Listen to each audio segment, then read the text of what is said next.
Shalom, selamat pagi Bapak Ibu Saudara-saudara. Kiranya Ibu Bapak Saudara dalam keadaan sehat. Di hari yang baru hari ini, hari Rabu 24 Februari 2021. Seperti biasa kita akan membaca, mendengar, merenungkan firman Tuhan dari Bukit Sion Makale. Kami akan menyampaikan firman Tuhan hari ini sesuai bacaan harian Gereja Toraja dari Matius pasal 4 ayat 1 sampai 11. Matius pasal 4. Dan sebelum membacanya, saya mengajak kita berdoa.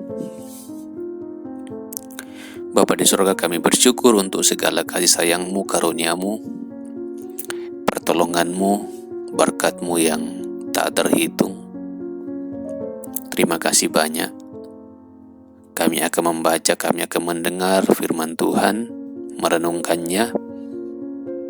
Kami tidak berdaya dan tidak bisa memahami tanpa pimpinan Roh Kudus, Roh Allah sendiri. Karena itu buka hati pikiran kami, sehingga kami diteguhkan, dikuatkan dalam iman yang benar kepadamu saja. Di dalam nama Tuhan Yesus kami berdoa. Amin. Matius pasal 4 ayat 1 sampai 11. Maka Yesus dibawa oleh Roh ke padang gurun untuk dicobai iblis. Dan setelah berpuasa 40 hari dan 40 malam, akhirnya laparlah Yesus. Lalu datanglah si pencoba itu dan berkata kepadanya, "Jika engkau anak Allah, perintahkanlah supaya batu-batu ini menjadi roti."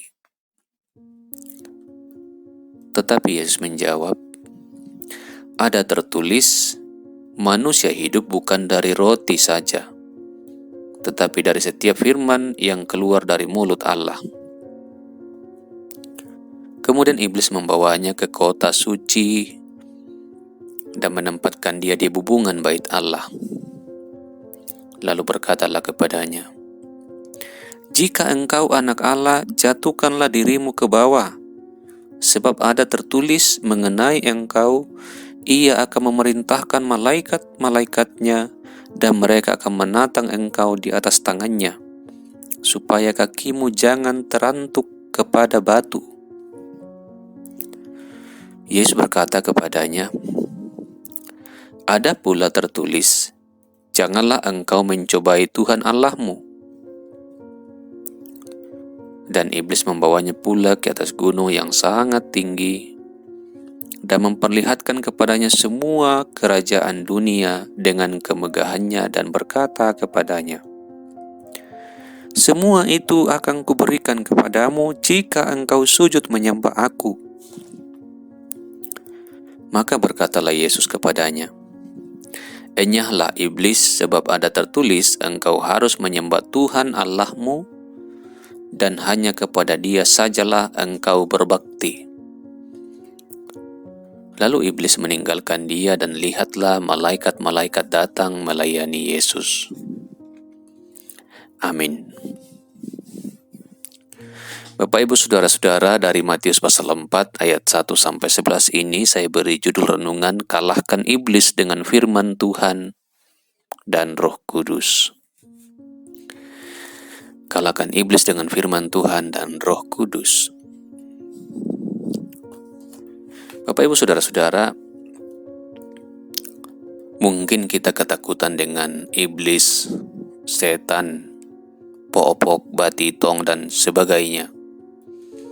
Aneka macam sebutan yang bisa dilekatkan orang pada sosok si penggoda iblis ini. Dan ada banyak cara untuk dicoba melawan iblis. Dulu saya kecil, berbagai macam cara dipakai, menaburkan garam di halaman rumah, mendirikan pelepah daun banga di pintu masuk halaman rumah,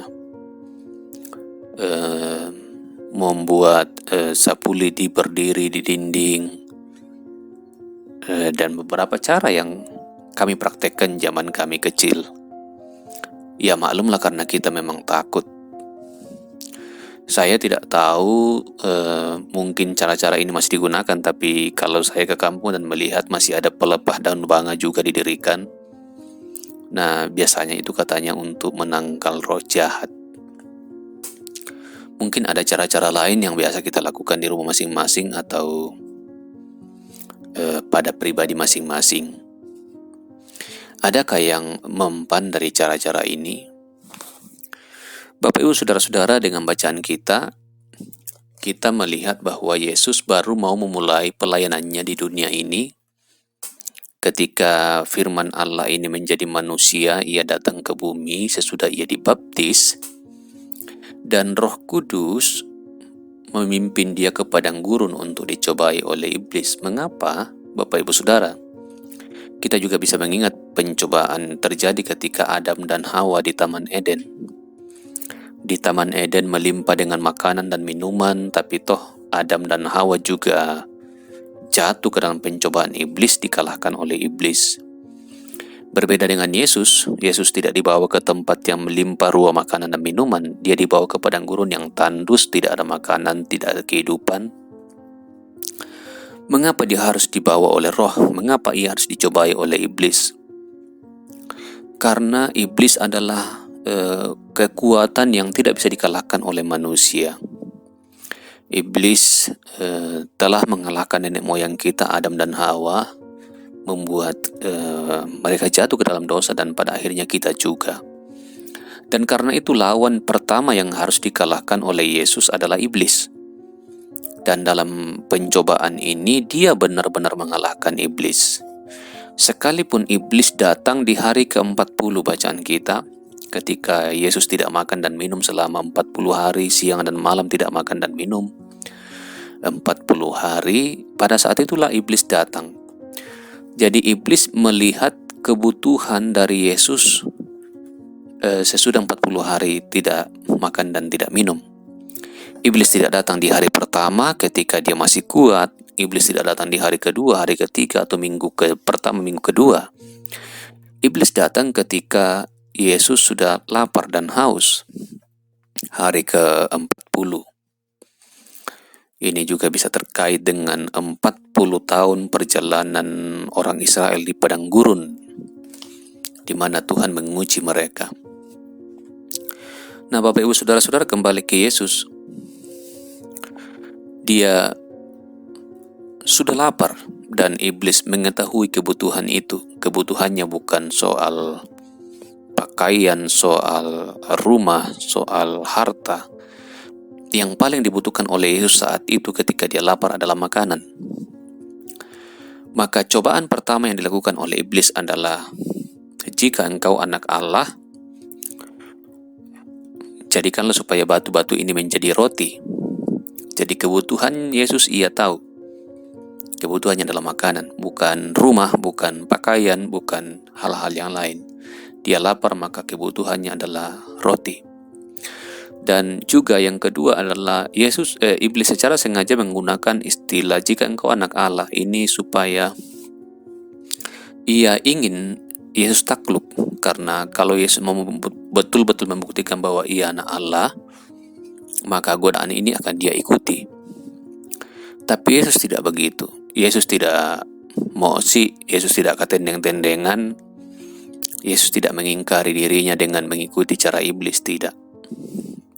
Walaupun dia butuh makanan, Bapak Ibu Saudara, cara Yesus mengalahkan iblis adalah selalu mengutip firman Tuhan yang tertulis dalam Perjanjian Lama. Maka Yesus mengatakan, ada tertulis, manusia hidup bukan dari roti saja, tetapi dari setiap firman yang keluar dari mulut Allah. Jadi 3 kali Yesus dicobai oleh iblis, Yesus selalu mengutip firman Tuhan. Yesus mengalahkan iblis dengan firman Allah sendiri. Dia melawan iblis dengan firman Allah sendiri. Dan karena itu Bapak Ibu Saudara-saudara, sesungguhnya kita pun bisa melawan iblis dengan firman Allah. Iblis tetap tahu, sama seperti Yesus, kita butuh sesuatu. Apa yang paling kita butuhkan? Ketika kita melimpah uang, iblis mungkin tidak akan menggodai kita dengan uang. Ketika kita melimpah makanan, iblis mungkin tidak akan menggodai kita dengan makanan. Ketika hubungan dengan keluarga kita baik-baik saja, iblis mungkin tidak akan menggoda kita dengan hubungan kekeluargaan. Iblis tahu kebutuhan kita, maka dia akan mencobai kita di sana, di kebutuhan yang paling kita butuhkan. Dan karena itu, sebagaimana Yesus mengalahkan iblis dengan firman Tuhan, kita pun mengalahkan iblis dengan firman Tuhan. Kita Roh Kudus sudah dikaruniakan kepada kita. Roh Kristus ada pada diri orang percaya. Maka sebagaimana Kristus mengalahkan iblis, seperti itulah orang Kristen, orang percaya bisa mengalahkan iblis.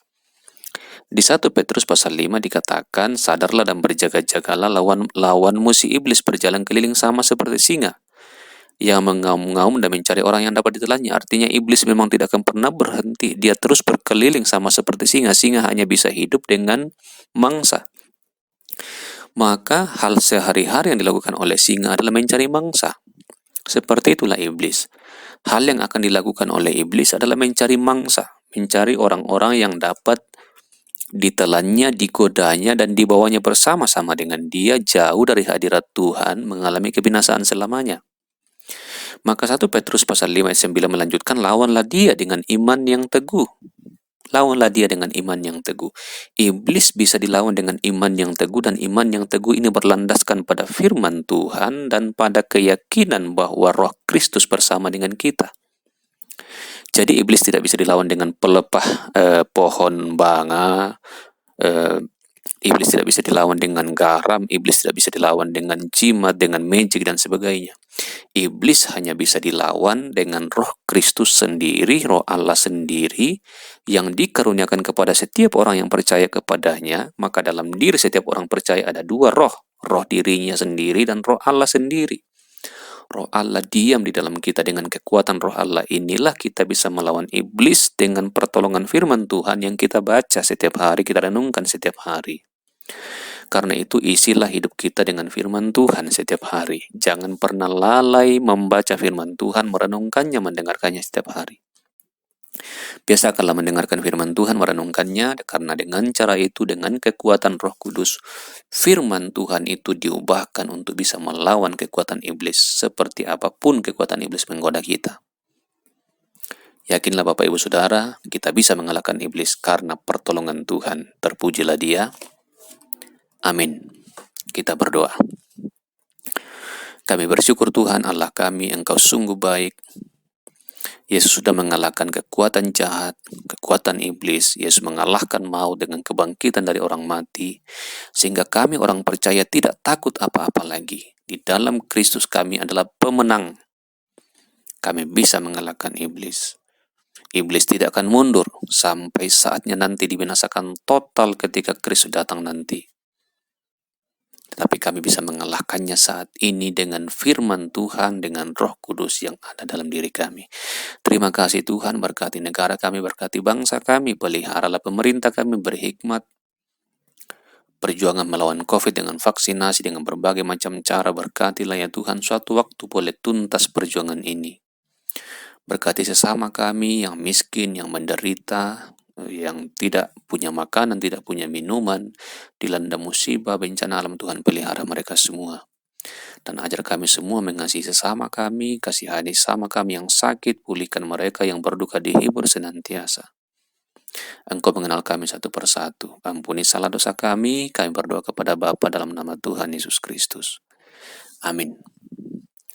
Demikian Bapak Ibu Saudara renungan kita hari ini. Selamat beraktivitas dan Tuhan memberkati.